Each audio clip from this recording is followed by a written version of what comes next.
ગયા હતા. ત્યાર પછી અમને પ્રોબ્લેમ હતો પ્રેગ્નન્સીનો, તો અમે બહુ ડૉક્ટરથી બદલ્યા.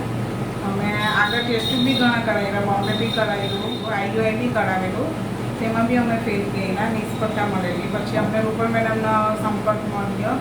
રૂપલ મેડમ પાસે અમે 3 વાર ટેસ્ટ કરાવ્યું, તો એમાં અમને 3 રિઝલ્ટ તો મળ્યું, પણ પછી પ્રોબ્લેમને કારણે અમારે પસંદ કરવું પડ્યું. પછી મેડમે અમને આ સેરોગેટનો લાઈન આપી. અમે એમને મદદથી સેરોગેટ પ્લાન કરાવ્યું, તો અમને આજે બાબો છે, છોકરો છે. રૂપલ મેડમનો આભાર.